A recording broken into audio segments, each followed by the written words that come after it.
तो जितने लोग भी खेसारी लाल यादव को पसंद करते हैं, सबसे पहले तो आप इस वीडियो को लाइक कर दीजिए। नमस्कार, मेरा नाम राजन है और आप एवन बिहार देख रहे हैं। दोस्तों, आज के इस वीडियो में हम बात करने वाले हैं अक्षरा सिंह और काजल राघवानी के बारे में। दोस्तों, आज से 2 साल पहले की आपको कहानी पता होगी कि किस तरीके से अक्षरा सिंह ने जम के एक्सपोज किया था पवन सिंह को।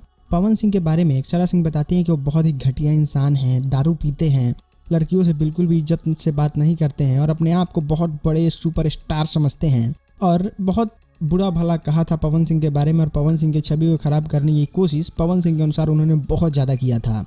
दोस्तों, उसके बाद पवन सिंह बहुत ही स्मार्टली उनको बिना कुछ बोले जवाब दिए कि उनके किसी बात का कोई भी रिप्लाई नहीं दिए, जिससे पवन सिंह की छवि उतना ज़्यादा नहीं खराब हुई जितना अगर वो बोलते और इस बात का कंट्रोवर्सी बनाते तो अक्षरा सिंह के रिप्लाई में वो बहुत ज़्यादा छवि उनकी खराब हो जाती। इसलिए पवन सिंह ने बहुत अच्छा डिसीजन लिया और किसी बात का कोई भी रिप्लाई नहीं दिया। दोस्तों, ये सेम सिचुएशन आज 2 साल बाद खेसारी काजल की जोड़ी में हुआ है। दोस्तों, उस समय पवन सिंह और अक्षरा सिंह की जोड़ी नंबर 1 थी और आज इस समय खेसारी लाल और काजल राघवानी की जोड़ी बहुत हिट है। दोस्तों, खेसारी लाल यादव के कुछ ऐसे फैंस और क्लोज लोग हैं जो काजल राघवानी को बेवफा कह दिए। दोस्तों, इस बात से काजल राघवानी चिढ़ गई। दोस्तों, बेवफा इन द सेंस कि वो किसी और बात के लिए कहे थे, यानी कि उनके कोई स्टंट से, कोई उनके बिहेवियर से ऐसा लगा होगा कि वो खेसारी लाल यादव के साथ रह के खेसारी लाल यादव को धोखा दे रही हैं।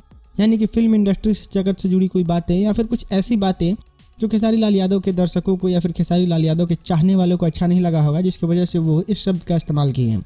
लेकिन काजल राघवानी उसको सीधा उलट बोलती हैं कि खेसारी लाल यादव कैमरा के सामने बिना नाम लिए हुए बोलती हैं कि खेसारी लाल यादव कैमरा के सामने बहुत अच्छे दिखते हैं लेकिन पीछे में वो ऐसे हैं वैसे हैं, और इस तरीके की बहुत सारी बयानबाजी काजल राघवानी ने की है, जिसके बाद से ये सोशल मीडिया पे एक बहुत ही आग की तरफ फैलने वाला वीडियो हो गया है।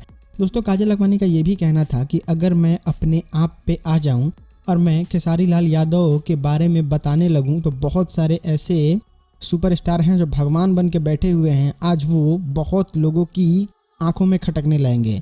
दोस्तों, हम आपसे एक सवाल पूछना चाहते हैं कि क्या खेसारी लाल यादव के बारे में काजल राघवानी कुछ बोलेंगी तो क्या आप खेसारी लाल यादव से नफरत करने लगिएगा? इस बात का जवाब आप नीचे कमेंट में जरूर दीजिएगा, यस या फिर नो लिख के। हम मिलते हैं आपसे अगले वीडियो में, तब तक के लिए आप देखते रहिए एवन बिहार। नमस्कार।